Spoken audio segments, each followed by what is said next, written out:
할렐루야. 예. 오늘 우리 웨스트민스터 신앙고백서 20장 신자의 자유와 양심의 자유입니다. 신자의 자유와 양심의 자유. 예, 우리 지난주까지 또 율법에 대해서 함께 배웠습니다. 예.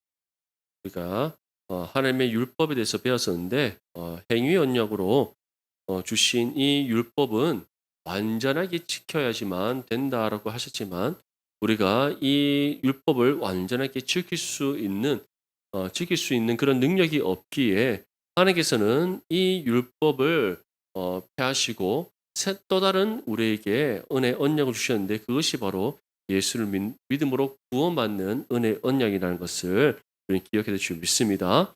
중요한 것은 이 율법이 이제 예수님을 통해서 완성되었지만 여전히 우리의 신앙의 중요한 규범으로 주어져 있다라는 것. 의식법들이나 이런 부분들은 우리가 다 폐지되어서 더 이상 지키지 않지만 도덕법이나 또는 재판법이나 또는 이런 여러 가지 많은 법들이 여전히 우리에게는 유효한 법으로 주어져 있다는 것을 우리에게 전하고 있습니다. 특별히 우리에게 율법 중에서 우리가 가장 중요하게 여겨야 되는 계명이 있습니다. 그것이 무엇이죠? 네, 십계명. 하나님께서 우리에게 주신 10가지 계명입니다. 하나님과 우리와의 관계에서 지켜야 될 신앙의 의무이고 또 우리와 이웃 간에 지켜야 될 신앙의 의무. 이것을 함축하고 요약해서 우리에게 전해준 것이 십계명입니다. 사실 이 십계명의 말씀은 여전히 우리에게 유효한 말씀이요. 또 이 말씀을 우리에게 잘 지켜 행할 때 언제나 하나님을 바르게 믿고 섬기는 삶이 될 수가 있고 또 우리의 이웃 간에 한 몸이는 지체 간에 우리가 선한 은혜의 영향력을 발휘하는 삶이 될 수 있다는 것을 기억하시고 우리에게 주신 이 말씀의 계명을 잘 심서 지켜서 하나님 뜻에 합당한 믿음의 삶이 될 수 있기를 축복합니다. 네, 오늘은 신자의 자유와 양심의 자유에 대해서 함께 배워보겠습니다. 먼저 1항의 1번에 신자가 누리는 진정한 자유 세 가지는 무엇인가요? 먼저 첫 번째 줄에 보면 정죄하시는 진노와 도덕법의 저주로부터의 자유를 말한다. 이것은 다시 말해서 신자가 누리는 진정한 자유의 첫 번째는 죄에서의 자유입니다. 죄에서의 자유. 정죄라는 것은 우리의 죄에 대해서 하나님께서 심판하시고 정죄하시는 그러한 부분을 뜻하는데 이러한 정죄하시는 하나님의 진노로부터 우리는 자유함을 얻었고 율법의 도덕법, 이런 도덕법들 우리가 사람과 사람 사이에 지켜야 될 여러 가지 도덕과 윤리적인 그런 법들의 저주로부터 우리는 자유를 얻었다. 그래서 실제적으로 우리는 이러한 부분의 자유를 얻었기 때문에 결국 율법의 행위로서 구원받는 것이 아니라 은혜로서 구원받고 또 은혜로 구원받은 우리에게는 더 이상 이것이 하나님의 심판의 정죄의 기능으로 주어지지 않는다는 겁니다. 물론 우리가 하나님의 뜻대로 살아가지 않을 때 하나님께서 우리로 하여금 책망하실 때도 있고 또 책망하심에도 불구하고 우리가 돌이키지 않고 회개하지 않을 때 하나님께서 우리를 심판하셔서 우리를 징계하실 수는 있지만 그것을 정죄하시지 않는 겁니다. 왜냐하면 예수님께서 이미 우리의 모든 죄를 다 갚으셨기 때문이고 또 하나님께서 우리를 심판을 통해 징계하시는 이유는 우리로 정죄를 통해 멸망에 이르도록 하시는 것이 아니라 우리의 죄를 깨달아 회개함으로써 회복시키시기 위함이라는 것을 우리는 기억해 두시면 믿습니다. 그래서 우리 첫 번째로는 바로 죄로부터 자유를 얻었다. 두 번째는 두 번째 줄과 세 번째 줄에 있는데 하나님께 자유롭게 나아가는 것과 자발적인 마음으로 하나님께 순종하는 것이다. 두 번째 자유는 무엇이냐면 우리가 하나님과의 관계 회복을 통해 얻는 양심의 자유입니다. 그래서 히브리서 10장 22절 말씀에 우리가 마음의 뿌림을 받아 악한 양심으로부터 벗어나고 몸은 맑은 물로 씻음을 받았으니 참 마음과 온전한 믿음으로 하나님께 나아가. 첫 번째는 죄로부터 자유를 얻었다면 두 번째는 바로 죄에 대한 양심으로부터 우리가 자유를 얻는 겁니다. 다시 말해 우리가 죄로 인해 정죄받지 않기 때문에 율법이 우리에게 어떠한 양심의 가책을 느끼게 한다 할지라도 그것으로 인하여서 우리가 두려워하지 않는다는 겁니다. 그래서 우리는 더 이상 율법에 의한 그런 양심의 죄책을 느끼는 것이 아니라 성령께서 우리에게 주시는 신앙의 양심에 대한 자책을 느끼는 겁니다. 우리가 율법을 지키지 않는다고 해서 하나님 앞에 심판받습니까? 아닙니다. 율법은 우리에게 중요한 삶의 지침으로는 주어져 있지만 그것을 지키느냐 지키지 않느냐가 우리의 구원과는 상관없기 때문에 우리가 율법을 지키지 않는다라고 해서 하나님 앞에 정죄받는 것은 아닙니다. 하지만 구원받은 하나님의 자녀로서 말씀의 뜻을 따라 살아가지 않을 때 어떻습니까? 성령께서 우리의 신앙의 양심을 불러일으키셔서 회개의 심령 가운데 하나님 앞에 우리의 죄를 자복함으로 죄 용서의 은혜를 구하게 하신다는 것을 기억하게 됩니다. 그래서 우리가 악한 양심, 이것은 죄에 대한 양심, 다시 말해 우리가 이전에 갖고 있던 그런 우리가 율법에 의한 그런 양심으로부터 우리는 자유를 얻었다. 마지막 세 번째 자유는 마지막 줄에 있습니다. 새 언약 아래서 그리스도인들의 자유는 유대 교회가 복종했던 의식법의 멍에로부터의 자유. 의식법의 멍에로부터의 자유. 이것이 어떤 자유입니까? 다시 말해 우리가 더 이상 율법의 제사와 의식에 얽매이지 않는다는 겁니다. 우리 율법의 의식대로 한번 제사를 들어보면 어떻게 되겠습니까? 일단 맞죠. 이 강대상부터 다 뜯어 고쳐야 되지 않겠습니까? 성소와 지성소를 나눠야 될 것이고 휘장으로. 그리고 이 지성소 안에는 물두멍부터 해서 맞죠. 그다음 일곱 금초대도 놔둬야 되고. 그다음에 이 교회 바깥에는 교회 이 안에는 손 씻는 것과 여러 가지 기능 놔두고 바깥에는 각을 뜨는 그런 제단과 이런 거 다 준비해야 됩니다. 맞죠? 성소 안에 들어오기 전에 밖에서 다 가져온 짐승 각 뜨고 그다음에 피는 따로 담고 그리고 각 뜨는 고기는 다 물두멍에 물로 씻고 그리고 이제 그것을 가져와서 여기서 제사장들이 금촛대 불 붙이고 또 제사장 손 씻고 의복 갈아입고 이제 어 대제사장이 지성소 안에 들어가서 제단에 피 뿌리고 그리고 금 향로에 이제 고기를 불로 태워야 돼요. 우리 그렇게 매주 할 수 있겠습니까?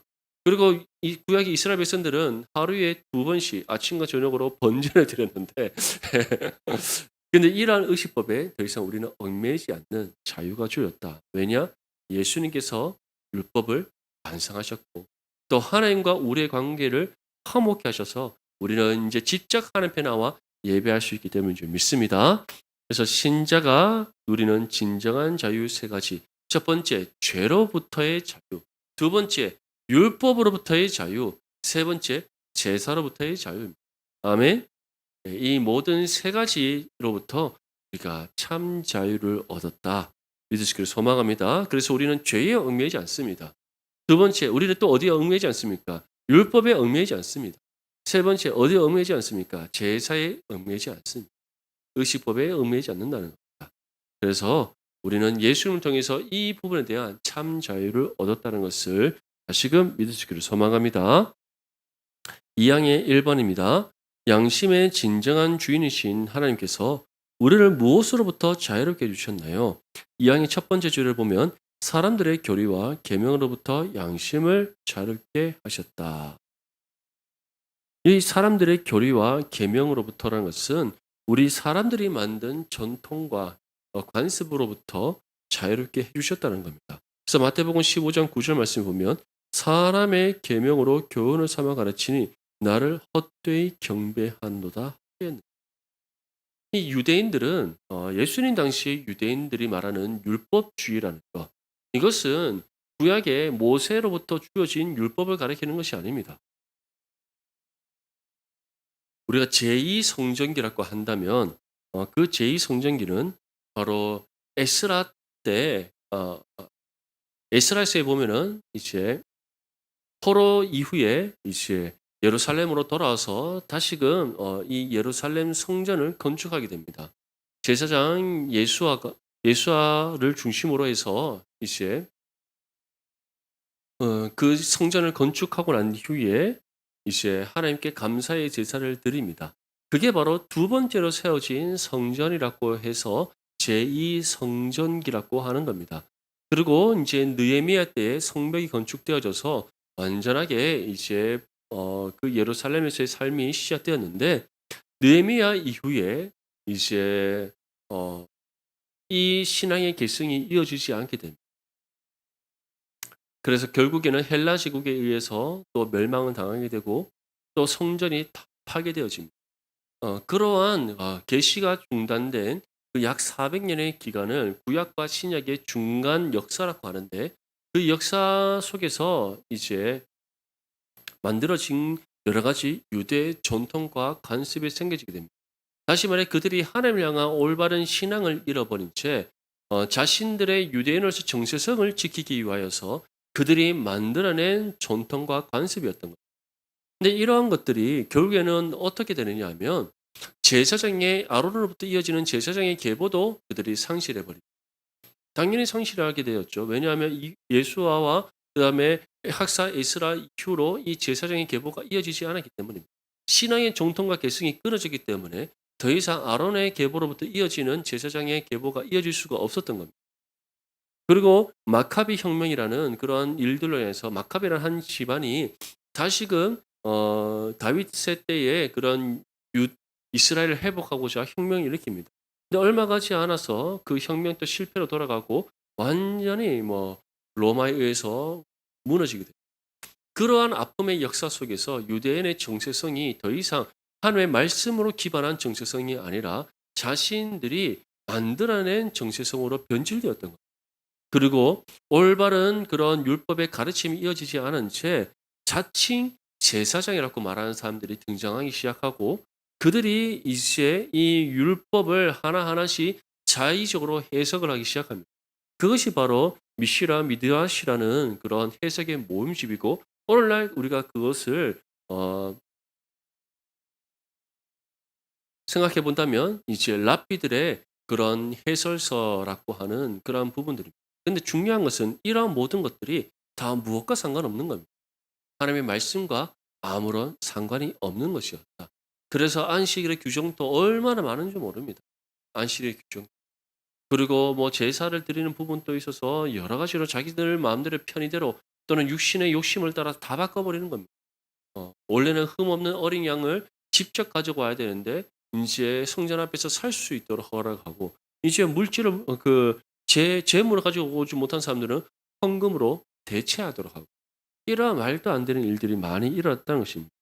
그것이 바로 사람들의 교리와 계명과 같은 사람의 전통과 관습에 따라서 생겨진 그런 부분들 이것으로부터 어떻게 하셨다? 양심을 자유롭게 하셨다. 그래서 교회는 사람이 만든 전통과 관습에 의해서 세워지는 것이 아니라 무엇에 의해서 세워진다? 하나님의 말씀을 기반으로 세워지는 그리스도의 몸된 교회다. 믿으시기를 소망합니다. 2번에 보면 말씀에서 벗어난 교리에 대한 맹신과 절대적으로 맹목적인 순종에 대한 강요는 인간의 양심에 어떤 피해를 주나요? 2항의 두 번째 줄을 보면 양심의 자유와 이성을 하게 한다. 이처럼 말씀에 벗어난 교리, 잘못된 가르침, 사람에 의해서 만들어진 잘못된 가르침, 전통과 관습 이것을 우리가 너무 맹신하고 이것을 너무 중요하게 생각한다면 하나님의 말씀보다 이것을 더 우선적으로 우리가 여기게 된다면 어떻게 된다? 신앙의 양심의 자유와 또 우리의 믿음의 이성을 파괴해버리는 결국 교회가 교회답게 세워질 수 없게 되고 우리의 신앙이 말씀 가운데 바르게 설 수가 없음을 분명히 우리에게 전하고 있습니다. 그래서 로마서 14장 23절 말씀에 의심하고 먹는 자는 정죄 되었나니 이는 믿음을 따라 하지 아니하였기 때문이라. 믿음을 따라 하지 아니하는 자는 다 죄인이라. 믿으시기를 소망합니다. 그래서 우리가 말씀이 아니라고 하면 우리가 아니라고 말해야 되고 말씀이 예라고 하면 예라고 할 수 있어야 돼요. 우리가 이전에 어떠한 전통을 갖고 있었든 어떠한 관습이 있었든 그것이 말씀보다 결코 우선될 수 없다는 사실을 기억할 수 있기를 간절히 소망합니다. 그래서 우리 내당 중보교는 언제나 말씀의 진리를 따라 말씀이 우리에게 주는 신앙의 원리를 따라 말씀이 우리에게 제시하는 그 길과 방법을 따라 우리의 신앙과 교회가 거룩하고 온전하게 세워질 수 있기를 간절히 소망합니다. 사망의 1번입니다. 우리는 자유를 핑계로 죄를 짓거나 어떤 탐욕을 품을 수 있나요? 우리는 자유를 핑계로 죄를 짓거나 어떤 탐욕을 품을 수 있는가? 예. 우리 갈라디아서 5장 13절 말씀 함께 읽겠습니다. 시작. 형제들아 너희가 자유를 위하여 부르심을 입었으나 그러나 그 자유로 육체의 기회를 삼지 말고 오직 사랑으로 서로 종노릇하라. 아멘. 자, 자유를 핑계로 죄를 짓거나 어떤 탐욕을 품을 수 있나요? 물론 우리는 연약하고 부족하여서 자유를 핑계로 우리가 죄를 지을 수도 있고 탐욕을 품을 수 있지만 그 모든 것이 어떻다? 하나님 앞에서 합당하지 않다. 그래서 사망의 첫 번째 줄에 보면 그리스도인의 자유를 핑계로 삼아 어떤 죄를 짓거나 어떤 탐욕을 품는 자들은 그것에 의해서 그리스도인의 자유의 목적을 발견. 결코 하나님 앞에 합당하지 않다는 것을 기억할 수 있기를 바랍니다. 그런데 사람들은 너무나도 우리가 타협을 쉽게 합니다. 타협을 너무나도 쉽게 합니다. 정말 우리가 하나님 앞에 핑계 대는 것들을 한번 되짚어 본다면 천 가지 만 가지라는 것을 알 수가 있습니다. 맞죠? 천 가지 만. 참. 제가 어렸을 때 저는 집에 이제 교회를 마치고 예배를 드리고 주일학교 예배를 마치고 집에 갔는데 열쇠를 잃어버려요. 저희 때는 뭐 열쇠를 열쇠 고리 이렇게 그 뭐죠? 허리띠 있는데 이렇게 차는 거 아시죠? 이렇게 그거 항상 어릴 때 다 달고 다녔잖아요. 잃어보지 말라고. 그런데 이참 교회 가고 오는 길에 이게 어떻게 됐는지 고리만 있고 열쇠는 턱 떨어지고 없는 거예요. 그래서 제 주머니에 있는 100원을 꺼냅니다. 100원을 꺼내서 교회로 전화를 했어요. 근데 교회에 전화 받습니까? 예배드리니까 전화를 안 받잖아요. 전화를 안 받는데 전화 안 받으니까 제가 인제 계속 전화를 했던 거예요. 반복적으로 전화를 하는데 관리 집사님이 받으셨어요. 관리 집사님이 받으셨는데 그 집사님은 또 왜 그 시간에 전화를 받으신지는 잘 모르겠지만 받으셨습니다. 그리고는 인제 열쇠가 없다고 나중에 부모님한테 알려달라고 인제 부탁을 드리고는 전화를 끊었어요. 근데 그날 저녁에 이제 부모님에게 혼이 났어요. 이유가 뭐겠어요? 돈 썼다고. 예. 전화를 했지만 100원을 썼지 않습니다. 그러니까 전화하는데 돈을 썼다고. 아니 잠깐 친구 집에 가서 놀거나 기다리면 되지 꼭 그렇게 돈을 써야 돼요.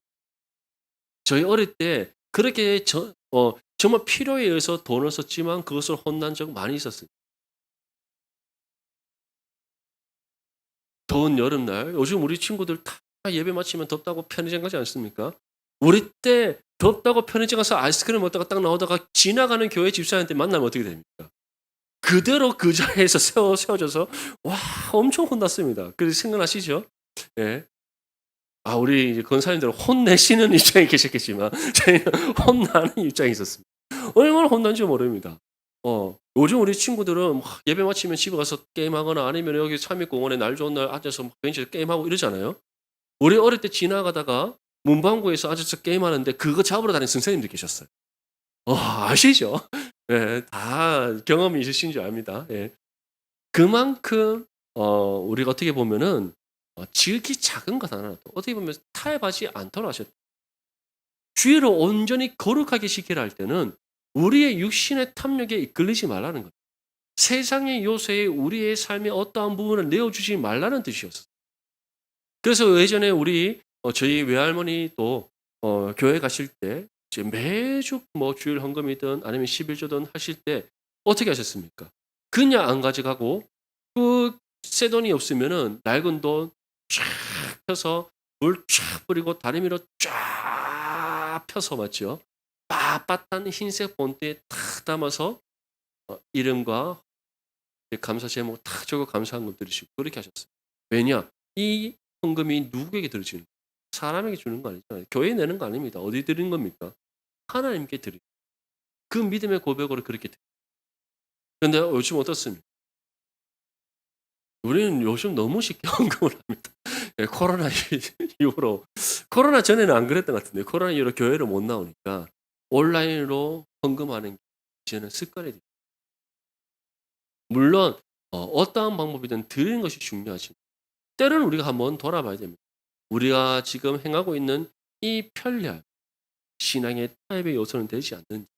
그래서 자유를 핑계로 우리가 행하는 모든 것들이 어떨 때는 우리가 핑계로 타협하는 모든 것들이 하나님 앞에 합당하게 여겨질 수 없다는 것을 기억해 될 줄 믿습니다. 그래서 그 자유로 육체의 기회를 삼지 말고 오직 사랑으로 어떻게 하라? 서로 종노릇. 그리스도의 사랑 안에서 우리가 다시금 하나님 앞에 무엇이 합당하고 바른 것인가 돌아볼 수 있는 은혜의 시간이 될 수 있기를 소망합니다. 예, 이번에 신자의 자유의 궁극적인 목적은 무엇인가? 신자의 자유의 궁극적인 목적. 사망의 마지막 줄에 보면 거룩하고 의롭게 주님을 섬기는 것이다. 하나님께서 우리에게 이 자유, 죄로부터 자유를 주시고 율법으로부터 자유를 주시고 그 의식과 제사로부터 우리에게 자유를 주신 이유, 우리에게 참된 신앙의 자유를 주신 이유가 무엇인가? 거룩하고 의롭게 주님을 섬기도록 하시기 위해서다. 그래서 베드로전서 2장 16절 말씀을 보면 너희는 자유가 있으나 그 자유로 악을 가르는 데 쓰지 말고 어떻게 하라? 하나님의 종과 같이. 그래서 우리에게 주신 이 신앙의 자유를 정말 하나님을 온전히 주인으로 섬기고 우리가 주님을 더욱더 바르게 섬기는 그러한 자유로 사용할 수 있기를 간절히 소망합니다. 사항의 1번입니다. 국가의 권세와 교회의 자유는 서로 대립하나요? 예, 국가의 권세와 교회의 자유. 우리는 두 국가관을 가지고 있습니다. 성경이 우리에게 제시하는 국가관은 두 개의 국가관인데 하나는 하나님의 나라의 국가관이고 하나는 세상 나라의 국가관입니다. 그런데 이것은 분리되는 것이 아닙니다. 우리는 거룩한 하나님의 백성으로서 세상 가운데 살아가기 때문에 우리는 하나님을 바르게 섬기고 복종하듯 베드로전서의 말씀에 나오듯이 누구에게 복종하라? 나라의 권세에 복종할 수 있을 줄 믿습니다. 아멘. 그래서 국가의 권세와 교회의 자유는 서로 대립하는가? 사항의 첫 번째 줄을 보면 상호 간에 지지해주고 보존하는 것이 어떠한 것이다? 하나님의 의도이다. 결국 국가도 교회를 존중하고 교회 또한 국가의 권세에 복종하며 존중함이 마땅한 줄 믿습니다. 그래서 베드로전서 2장 13절에서 14절 말씀 보면 인간의 모든 제도를 주를 위하여 순종하되 혹은 위에 있는 왕이나 혹은 그가 악행하는 자를 징벌하고 선행하는 자를 보상하기 위하여 보낸 총독에게 하라. 이것은 곧 예수님께서 가이사의 것은 가이사의 것으로 하나님의 것은 하나님의 것으로 하라고 말씀하셨듯이 우리는 교회의 권세에 복종하듯 하나님께서 세우신 나라의 권세에도 복종할 수 있어야 된다는 겁니다. 그런데 오늘날 우리 대한민국뿐만 아니라 요즘 여러 많은 세계 정세를 보면 너무나도 대립이 강한 것 같아요. 좌우의 이념의 대립 또는 지역 간의 대립, 세대 간의 대립 너무나도 심한 것 같아요. 근데 교회는 그렇게 해서는 안 됩니다. 물론 교회 안에도 다양한 생각들, 다양한 관점들을 가지고 있습니다. 서로 달라요. 어떤 사람은 보수적인 사람이 있으며 어떤 분은 진보적인 분이 있고 또 어떤 분은 또 사회 개혁을 외치는 분이 있다면 또 다른 분은 그러한 것들을 또 싫어하는 분들도 있습니다. 얼마나 다양한 사람들이 있는지 몰라요. 요즘 청년들은 정말 가지각색입니다. 포스트 모던주의라고 하잖아요. 요즘 세상을 포스트 모더니즘 그런 세상이라고 말하는데 포스트 모더니즘을 한 가지로 딱 정의하자면 절대적인 기준이 없는 사람, 기준이 없는 세상. 그래서 절대적인 가치 진리를 부정하는 세상이 포스트 모더니즘. 그래서 포스트 모더니즘이 가장 싫어하는 것이 바로 기독교예요. 다시 말하면 성경을 말씀의 진리를 가장 싫어합니다.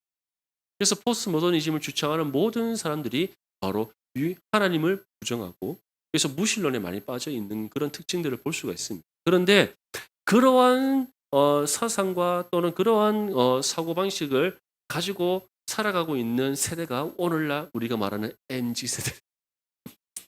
내가 생각하는 것이 옳다 여기는 애들이에요. 부모님이 아무리 공부를 하려면 책상을 정리해야지 나는 책을 겹쳐서 보는 것이 편합니다 하는데 이건 통하지 않는 겁니다. 왜냐? 그것이 자기들이 생각하는 진리이기 때문에. 내가 생각하는 것이 곧 진리다. 내가 편한 거. 아니 우리는 정리정돈 깔끔하게 해서 공부하면 얼마나 좋습니까? 맞죠? 좀 공부 계획표 쫙 세워서 공부하면 얼마나 좋습니까? 근데 나는 뭐 책을 좀 이렇게 여러 개 펼쳐서 공부하는 게 더 잘 공부가 되고 계획을 세우기보다 내 편한 대로 오늘 잠깐 수학 공부하다가 갑자기 사회가 생각나네. 사회 좀 공부하다가 막 이래 공부하는 게 더 좋다는 겁니다. 이해되십니까? 이해 안 되죠? 근데 그게 요즘 MZ 세대 애들이 그런데 중요한 것은 그런 애들이 얼마나 다양한 생각을 갖고 있습니다. 요즘은 20대, 10대, 30대 걔들 그런 세대들끼리도 생각이 통합이 안 돼. 다 다르기 때문에. 그래서 우리는 무엇으로 생각을 하나로 맞춰야 됩니다. 말씀의 진리로 우리의 생각과 뜻을 합해야 될 줄 믿습니다. 아멘. 근데 중요한 것은 세상이 우리가 원하는 대로 돌아갑니까? 아니죠. 대통령이든 나라의 위주자든 뭐는 기업이든 회사든 어떤 거든 우리 뜻대로 되는 것이 있습니까? 없다라는 거예요. 그런데 그렇게 되게 하시니까 누구시다? 하나님이신 믿으시길 소망합니다. 그렇기 때문에 우리 마음에 들지 않더라도 또는 우리의 마음에 든다 할지라도 우리는 하나님께서 세우신 국가의 권세에 순종함이 또 우리가 함께 존중함이 마땅한 줄 믿습니다. 이번에 자유를 핑계로 국가의 질서와 교회의 질서를 어지럽혀도 되나요? 사항이 두 번째 줄에 보면 교회적이든 간에 어떤 합법적 권세와 그 권세의 합법적 행사를 반대하는 사람은 누구나 하나님의 규례에 반항하는 것. 제2차 세계대전 때 히틀러 정권이 그 나치즘이 교회를 굉장히 핍박을 했습니다. 종교의 자유를 억압을 하고 그러한 독재 정권을 펼칠 때에 교회에도 세 가지 분류로 나뉘어집니다. 정부에 기승하는 세력, 다시 말해 말씀의 진리고 하나님이고 다 필요 없다. 일단 살고 봐야 된다. 그래서 그냥 나라에 타협하는 그런 독재 정권에 타협하는 그런 세력이 또 다른 한 세력은 핍박을 받고 내가 생명을 1년 한이 있더라도 우리는 신앙을 지키고 교회를 지켜야 된다. 대신에 무력으로 또는 물리적으로 우리는 대항하지 않는다. 순교자의 정신으로 우리는 나아간다. 그러한 분류가 있습니다. 또는 아니다. 예수님 시대 때 SN파처럼 우리는 할 수만 있다면 무력으로 저 독재 정권을 우리가 타파하여서 신앙의 참된 자유와 또 이 나라의 참된 자유의 주권을 회복해야 돼. 보네퍼 같은 그런 목사님들이 있었습니다. 성경은 이 세 가지의 분류 중에서 무엇이 옳다라고 말씀하고 있습니다. 예수님의 말씀처럼 세상의 권력을 물리적으로 해결하려고 하는 물리적으로 우리가 굴복시키려고 하는 그래서 베드로가 예수님께서 잡히시던 날 밤에 제사장의 종의 귀를 잘랐다. 예수님께서는 책망하셨다는 것을 기억할 수 있기를 바랍니다. 참된 믿음의 성도는 순교자의 심정, 순교자의 자세.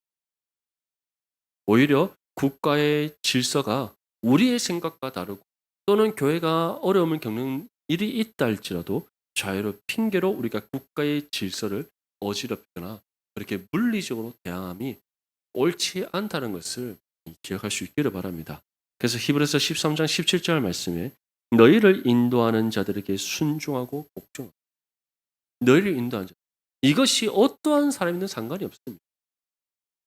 가이사의 것은 가이사에게로 말씀하신 이유가 무엇이겠습니까? 로마의 법이 너희에게 부당하게 여기고 로마가 너희의 주권을 빼앗고 로마가 너희를 억압한다 할지라도 복종하라는 거예요. 왜냐? 그 가이사를 세우시는 이가 누구시기 때문에 하나님이시기 때문에 가이사에 의해서 지금 이 이스라엘이 굴복당하게 하고 지배당하게 하시니까 누구시기 때문에 하나님이시기 때문에 역사의 주관자가 누구시기 때문에 하나님이시기 때문에 지금 믿습니다. 아멘. 그래서 복종하라는 겁니다. 그들은 너희 영혼을 위하여 경성하기를 자신들이 청산한 자인 것 같이 하느니라. 그들로 하여금 즐거움으로 이것을 하게 하고 근심으로 하게 하지 말라. 그렇지 않으면 너에게 유익이 없는 일. 그래서 우리가 일제 시대 때도 물론 의병이나 이런 여러 많은 분들이 있었지만 실제로 교회는 어떻게 했습니까? 이 나라와 민족을 위해 눈물로 기도했고 순교했다는 것을 우리가 기억해야 됩니다. 그것이 우리의 신앙의 선조들이 일제 치하에서 정말 그 고통 가운데 우리에게 보여주신 신앙의 본입니다. 그래서 우리가 정말 이 나라를 위해서도 늘 기도하고 이 나라가 우리가 바르게 세워질 수 있도록 하나님께 간구할 때 하나님 역사의 주관 되시는 하나님께서 이 나라를 회복시키고 바르게 세워나가시는 은혜를 베풀어 주실 줄 믿습니다.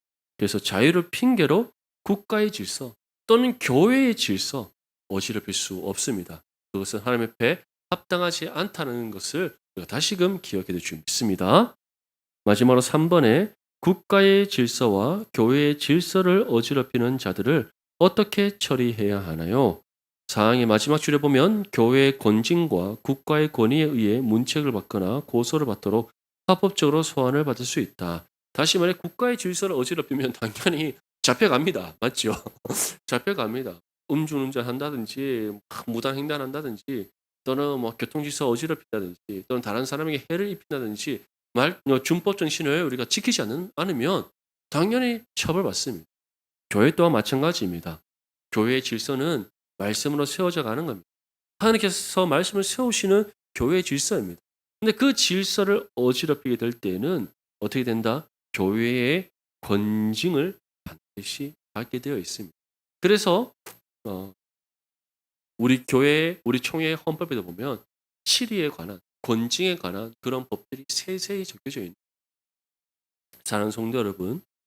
하지만 교회에서 가장 바르게 해야 될 것은 무엇이겠습니까? 만약에 교회의 질서에 순응하지 않거나 또는 따르지 않는 성도들이 있다면 그 성도들을 우리가 말씀으로 바르게 권면하고 그래서 가르쳐 줌으로써 교회의 질서에 순응할 수 있도록 이끌어감이 마땅한 줄 믿습니다. 그래서 오늘 우리는 신자의 자유와 양심의 자유에 대해서 함께 배웠습니다. 신자가 누리는 세 가지 자유, 죄에 대한 자유, 율법에 대한 자유, 또 의식과 제사법에 대한 자유. 우리가 이 모든 자유를 받았기 때문에 더 이상 죄에 억눌리지 않고 또는 율법에 얽매이지 않으며 우리는 율법의 의식법에 의해서 제사를 드리는 것이 아니라 바로 예수 그리스도 안에서 우리가 은혜 언약 안에서 하나님 앞에 자유롭게 예배할 수 있다는 사실을 기억할 수 있기를 바랍니다.